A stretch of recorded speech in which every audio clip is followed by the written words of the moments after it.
जितने पर्चियां कटनी है वो सामने देखो काउंटर के बना रहा कस्टमर आ रहा है उससे खड़ी हो जाए, जो नाम बुलाओगे वो उससे खड़ी हो जाए, उससे खड़ी हो जाएगी।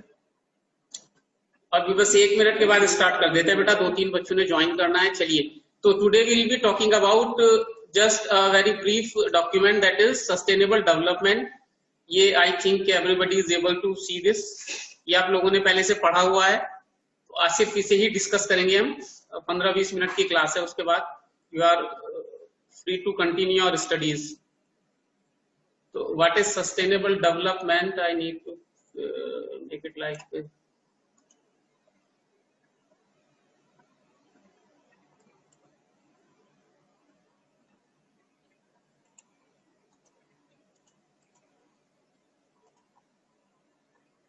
चलिए साहब, तो स्टार्ट कर देते हैं हम।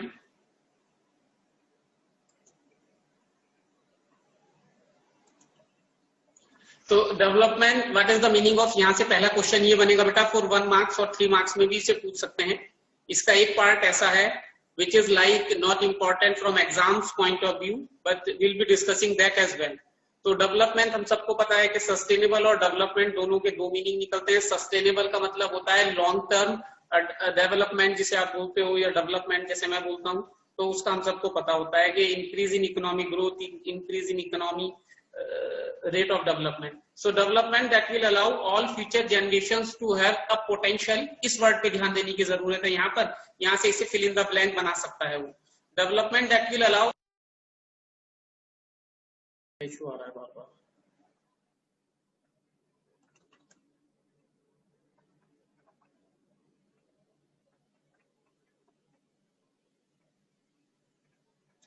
चलिए साहब, कनेक्टिविटी का इशू आ रहा है बार बार, आज मेरे ख्याल से पूरे 10वां में ही नेट की प्रॉब्लम।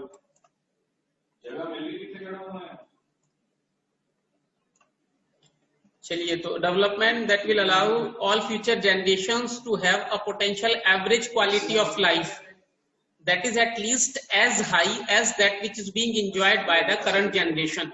ये पहली बात आपने समझनी है कि जो फ्यूचर जनरेशंस को हम रिसोर्सेज छोड़कर जाएं उनके लिए, वो उससे उतना डेवलपमेंट कर सकें at least, that is at least, not that is के कॉमन, कम से कम वो इतना डेवलपमेंट कर सकें जितना हम लोग डेवलप्ड हैं। First thing. सेकंड इज ये यहाँ से आपको ये शॉर्ट क्वेश्चन बन जाएगा, United Nations conference on environment and development, UNCED का क्या मीनिंग होता है, इसे आप देख लीजिएगा, यहाँ से इसे अंडरलाइन कर लीजिए। United Nations conference on environment and development, उसने सस्टेनेबल डेवलपमेंट की क्या डेफिनेशन दी है बेटा? Development that meets the needs of the present generation. और अगर आप याद करेंगे या ध्यान से देखेंगे तो यही जो डेफिनेशन है वो सबसे फेमस होती है। Development that meets the need of the present generation without compromising the ability of the future generation to meet their own needs, यानी कि हम अपनी रिक्वायरमेंट को पूरा करते रहे और जो फ्यूचर जनरेशन हैं उन्हें भी कोई कॉम्प्रोमाइज ना करना पड़े अपनी जरूरतों को पूरा करने के लिए। That is the most popular definition of sustainable development. Clear?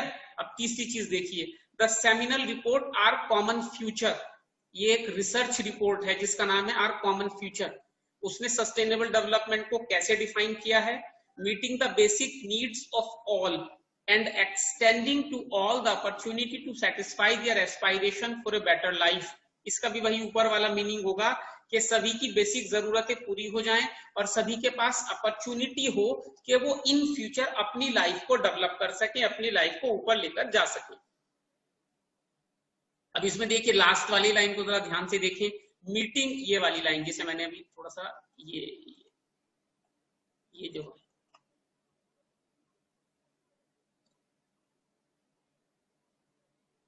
meeting the needs of all requires redistributing resources and is hence a moral issue। इसे अंडरलाइन कर लीजिए, यहां से 1 नंबर का क्वेश्चन बनेगा कि how can we make everybody develop when the distribution of resources is uneven। जब resources का डिस्ट्रीब्यूशन अनइवन है, तो how can we make it possible कि सभी जो है वो इक्वली डेवलप करें? तो उसके लिए हमें रिसोर्सेज को रीडिस्ट्रीब्यूट करना होगा, और ये एक मॉरल इशू है। मॉरल इशू का क्या मीनिंग हुआ? मॉरल इशू का ये मीनिंग हुआ बेटा कि सपोज कर लीजिए, हमने ये कल के लेसन में भी डिस्कस किया था, अगर आप लोगों को याद हो, अफ्रीकन जो कंट्रीज है उनके पास रिसोर्सेज की अबंडेंस होती है। कितने रिसोर्सेज होते हैं उनके पास? लेकिन अगर आप इकोनॉमिक डेवलपमेंट या इकोनॉमिक ग्रोथ के फ्रंट पर देखेंगे तो they are the least developed nations. Why is this? ऐसा क्यों है? जिन कंट्रीज के पास बिल्कुल भी रिसोर्सेज नहीं है वो तो कितनी ज्यादा इकोनॉमिकली डेवलप है, और जिन कंट्रीज के पास इतनी ज्यादा रिसोर्सेज हैं वो बिल्कुल भी डेवलप नहीं है। Why is that? क्योंकि एक्सप्लॉइटेशन, यहां पर आता है मॉरल इशू। मॉरल इशू का क्या मीनिंग है?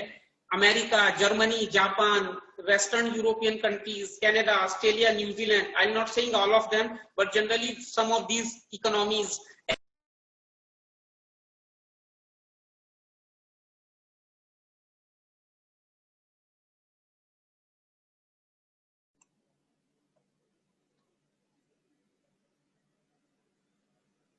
आवाज आ रही है बेटा?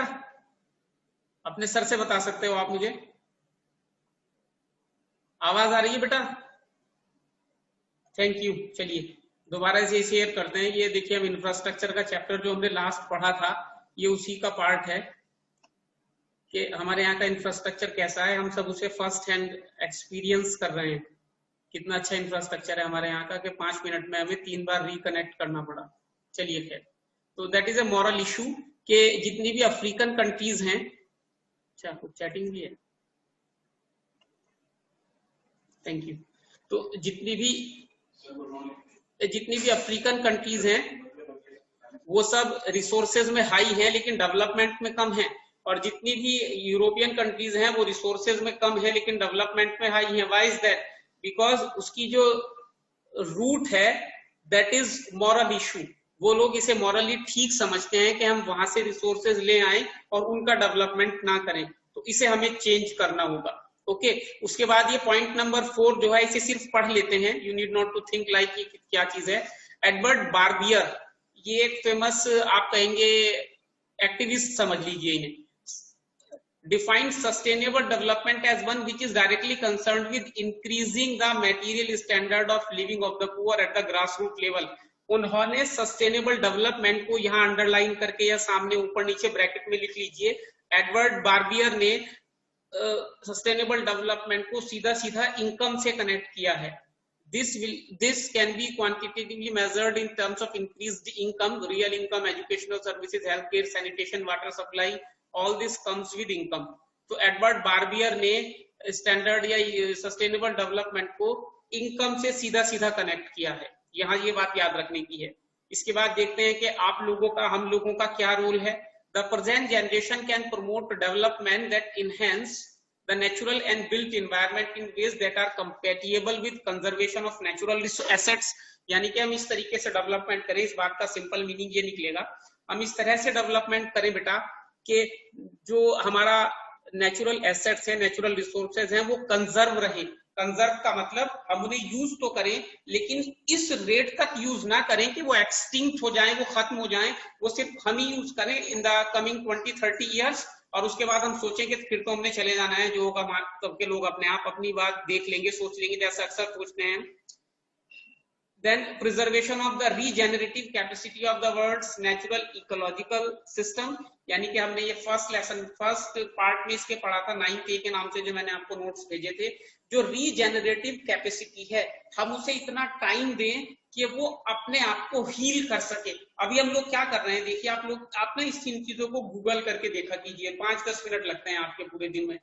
जैसे आपको पता ही है मोबाइल पे बहुत सारी विंडोज ओपन हो जाती हैं, एक पे इंस्टाग्राम खोल लिया, दूसरी पे फेसबुक, तीसरी पे व्हाट्सएप, चौथी पे गूगल भी खोल लिया, और ये चीजें भी चेक करते रहे कि अभी हम लोग जिस रेट से कंजम्पशन कर रहे हैं, then after 50 years it will be difficult even for these generation like your generation or the next generation from your generation to sustain themselves। जिस रेट से हम लोग कंजम्पशन कर रहे हैं, तो हमें अपने रेट ऑफ कंजम्पशन को कम करना होगा, पहली बात। दूसरी बात, हमें अल्टरनेटिव्स को सर्च करना होगा, अल्टरनेटिव्स को ढूंढना होगा, तो तब कहीं जाके हम अपनी रीजेनरेशन कैपेसिटी को हील करने का चांस या मौका दे सकते हैं। Then avoiding the imposition of added cost और रिस्क्स ऑन फ्यूचर जनरेशंस, इसको हम ऐसे एक्सप्लेन कर सकते हैं कि अगर हम अपना रीजेनरेशन की कैपेसिटी को मौका नहीं दिया, हम प्रेजेंट तरीके से ही प्रोडक्शन और कंजम्पशन करते रहे, तो अब हम तो ये सोच लें कि भाई 50 साल बाद जो लोग होंगे कि वो अपना आप देखेंगे उन्हें क्या करना है, हमें क्या, हम तो तब तक चले जाएंगे। लेकिन फिर वो उस चीज को इमेजिन अब हम करें कि वो कैसे देखेंगे, क्या करेंगे। जो छोटी छोटी चीजें आपके और हमारे लिए बहुत ज्यादा मामूली हैं, आजकल बहुत ज्यादा इजी हैं, इजीली अवेलेबल होती हैं, उनके लिए वो लग्जरी बन जाएंगी। अगर आप कभी स्काई फाई मूवीज देखते हो, जैसे हॉलीवुड में आती हैं, अक्सर इंडिया में तो नहीं बना पाते अभी हम लोग, हॉलीवुड में बहुत सारी मूवीज हैं विच शोज के आने वाले 50 साल बाद, आने वाले 200 साल बाद क्या होगा। तो उन मूवीज को देखिए राइटर्स ने कैसे सोचा होगा उनके बारे में, स्टोरी लिखते हुए कैसे उन्होंने एक पूरा फ्रेमवर्क बनाया होगा कि क्या सिचुएशन हो सकती है, क्या सिचुएशन नहीं हो सकती है। उसी को मैं थोड़ा सा वहां से बोरो कर रहा हूं। तो देखिए कि जो चीजें आजकल आपके और हमारे लिए बहुत इजीली अवेलेबल है, like oxygen, oxygen is so much easily available, लेकिन आपने शायद न्यूज़पेपर्स में या वेबसाइट्स पर या ब्लॉग्स में पढ़ा होगा कि अब ऐसे कैप्सूल होटल बनने लगे जापान में कि आप जाइए वहां, उन्होंने कैप्सूल की तरह का बेड बनाया हुआ है, आपको उसमें रख दिया जाएगा और वो ऑक्सीजन रिलीज करेंगे और आप 2 घंटे उसमें आंख बंद करके लेटे रहेंगे, ऑक्सीजन लेते रहेंगे। हालांकि ऑक्सीजन एनवायरनमेंट में अवेलेबल है। तो आई थिंक कि आने वाले टाइम में ऐसे ही होगा, जैसे आजकल इलेक्ट्रॉनिक व्हीकल्स होते हैं ना, कि उन्हें पूरी रात चार्ज करते हैं और पूरे दिन चलाते हैं। तो शायद आने वाले 50 साल बाद हम लोग भी ऐसे हो जाएंगे कि ऐसे बेड सभी के घरों में हुआ करेंगे। हम कहेंगे कि मेरे पास तो सैमसंग का बेड है, दूसरा कहेगा मेरे पास फिलिप्स का बेड है, फिर कोई और कंपनी आ जाएगी मेरे पास तो एप्पल का बेड है, आई बेड है, वो आई बेड क्योंकि एप्पल में आई होता है हर चीज में, मेरे पास तो आई बेड है कि उसमें लेट गए हम रात को, बटन हमने अपना ऑन कर लिया, 8 घंटे तक हमें ऑक्सीजन मिलती रही, तो अगले 16 घंटे तक हमने काम किया। जिसे बेचारे को किसी दिन रात को कोई असाइनमेंट बनाना है, लाइक आपकी तरह स्टूडेंट होगा, वो बेड में नहीं जा पाया, तो उसे फिर दिन में अपनी पूर्ति करनी होगी, अपनी जो लंग्स है वहां तक ऑक्सीजन पहुंचानी होगी। तो वो चीजें जो अभी स्काई फाई में देखते हैं वो आने वाले टाइम में रियल लाइफ में नॉर्मल हो जाएंगी। कोई छोटी सी ऐसी डिवाइस होगी, उसे आपको अपने नेक पे लगाए रखना है ताकि आपको ऑक्सीजन मिलती रहे या विटामिन मिलती रहे। जैसे आपने देखा होगा कि जितनी भी हमारी, just like a borrowing from those ideas, कि 4-5 गोलियां हमने सुबह के टाइम खा ली, सारे विटामिन, सारे प्रोटीन, सब कुछ हमें मिल गया, फिर पूरे दिन हमें किसी चीज की जरूरत नहीं है, इवन पानी पीने की जरूरत भी नहीं है, like things happens in those movies. तो अब वो रिस्क आ जाएगा। जो चीजें आज इतनी कॉमन है, इतनी नेचुरल है, इतनी इजी है, वो उनके लिए कितनी कम्बरसम, कितनी डिफिकल्ट हो जाएंगी। ये इस लाइन का मैंने आपको एग्जाम्पल देकर समझाया है। अगर अभी हमने नहीं समझा तो आने वाले टाइम में डेफिनेटली जो अभी हमें स्काई फाई लगता है, हाई फाई लगता है, वो तब न्यू नॉर्मल हो जाएगा। तो ये हमारी जिम्मेदारी है, हमारी का मतलब आपकी भी है, सिर्फ मेरी नहीं है, क्योंकि मैं बोल रहा हूँ आप लोगों की मुझसे ज्यादा जिम्मेदारी है कि जितने भी नेचुरल रिसोर्सेज को हम यूज करें, उन्हें बहुत सोच समझ कर यूज करें। आप जहां कहीं बैठे हैं, जब यहाँ से चले जाएंगे तो लाइट और पंखा बंद करके जाना है आपने, एसी या कूलर अगर चला हुआ है तो वो भी बंद करके जाना है। मोबाइल को अपने एक ही बार यूज कर लेना है, पूरे दिन उसी को यूज करना है। ये नहीं जहां भी स्विच देखा वहीं अपना आपने वो चार्जर उसमें लगा दिया कि नहीं अभी तो 60% है, कोई नहीं से 100 कर लेता हूँ। लैपटॉप को चार्जिंग पे लगा के छोड़ नहीं देना है आपने। ये छोटी छोटी चीजें होती हैं जो आप और हम बहुत इजीली कर सकते हैं। पानी को ज्यादा बर्बाद नहीं करना है हमने। ये सब चीजें हम सोचते हैं कि एक आदमी से क्या होगा, एक आदमी से ही होता है बेटा, it is not that much difficult. तो ये सब जो हैबिट्स हैं, we need to inculcate them so that future generations will not suffer the ways we have talked about. चलिए साहब, तो ये रोल ऑफ प्रेजेंट जनरेशन है, ये आपका रोल है।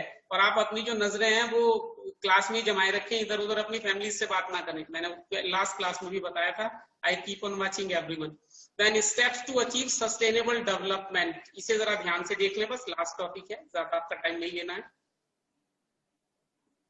According to Herman Daly, a leading environmental economist, to achieve sustainable development, the following needs to be done. अब ये कहा तो हरमन डेली ने है, लेकिन क्योंकि हमने इसे एनसीईआरटी की बुक में इंक्लूड किया है तो इस क्वेश्चन को ऐसे भी पूछा जा सकता है, what are the steps to achieve sustainable development. ठीक है, इन्हें पढ़ लेते हैं।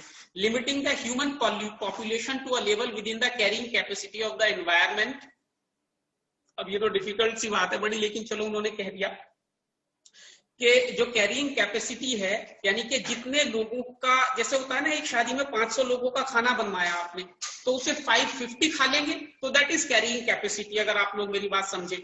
अब इंतजाम तो 550 का है और खाने वाले आ गए 1000, तो आप अंदाजा लगा सकते हैं कि क्या होगा।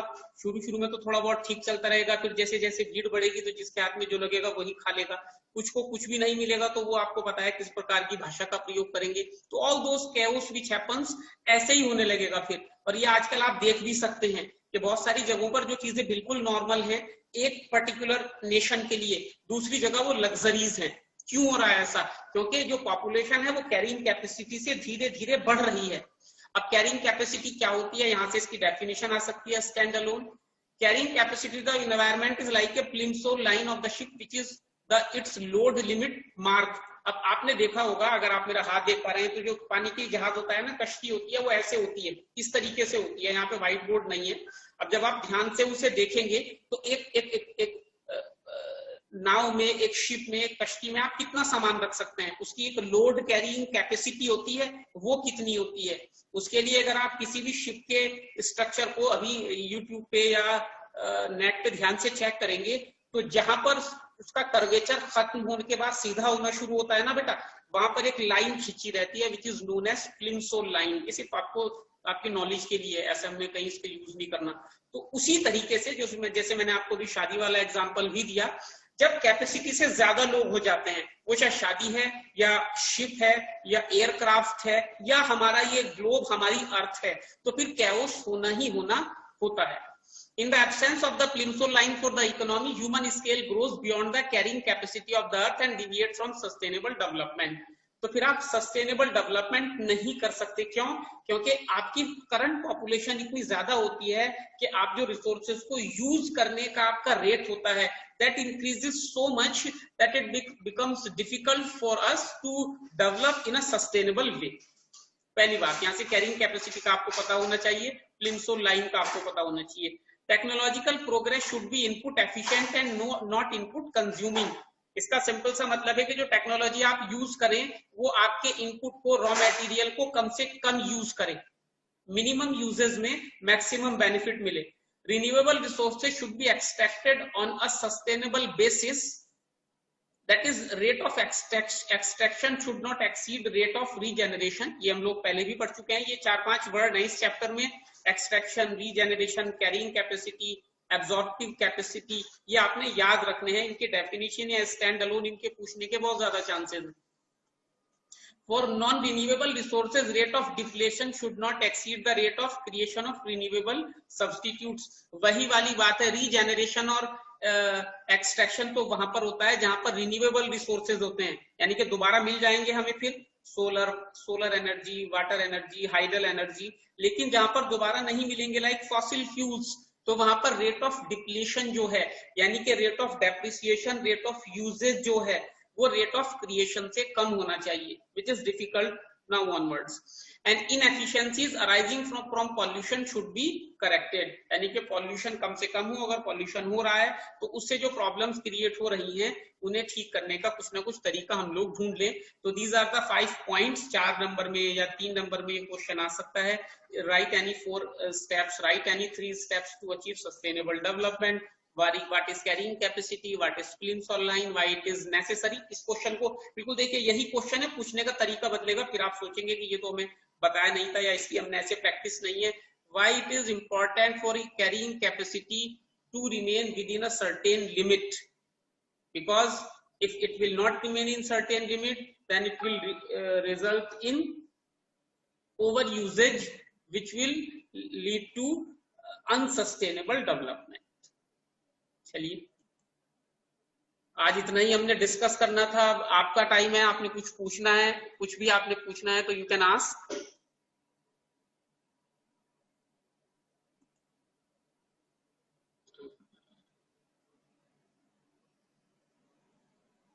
आप में से किसी ने कुछ भी पूछना है तो पूछ लीजिए बेटा प्लीज, जो भी हमने आज पढ़ा है, डिस्कस किया है।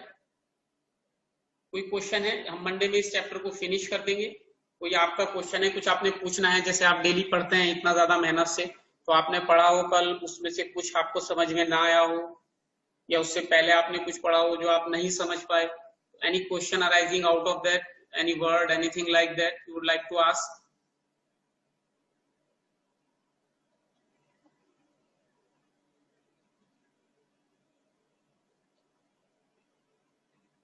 आप मैसेज कर दीजिए।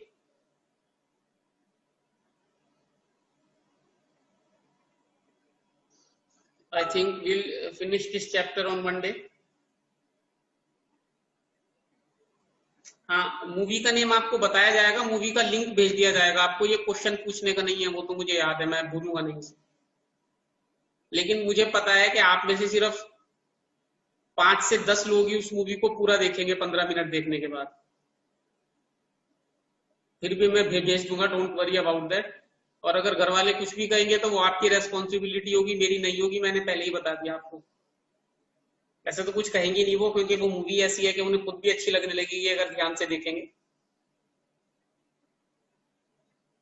और कोई क्वेश्चन है मूवी के नाम के अलावा, वो मैं अभी भेज दूंगा आपको थोड़ी देर में, जब टाइम लगेगा।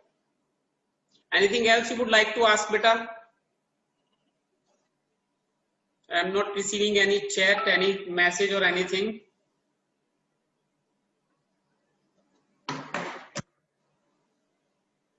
तो आई थिंक कि आप लोग अच्छे से समझ गए हैं सस्टेनेबल डेवलपमेंट क्या होता है, उसके स्टेप्स क्या होते हैं। डिफरेंट जो हमारे स्पेशलिस्ट हैं, जैसे यहाँ पे हमने 2 स्पेशलिस्ट की बात की है, एडवर्ड और हरमन डेली, दोनों ने किस तरीके से उसे डिफाइन किया है ये भी आपको पता होना चाहिए। एडवर्ड बार्बियर ने जो कहा है उसने सीधा उसे इनकम से जोड़ा है, और जो हरमन डेली है उन्होंने बताया है कि which steps we need to take for sustainable development.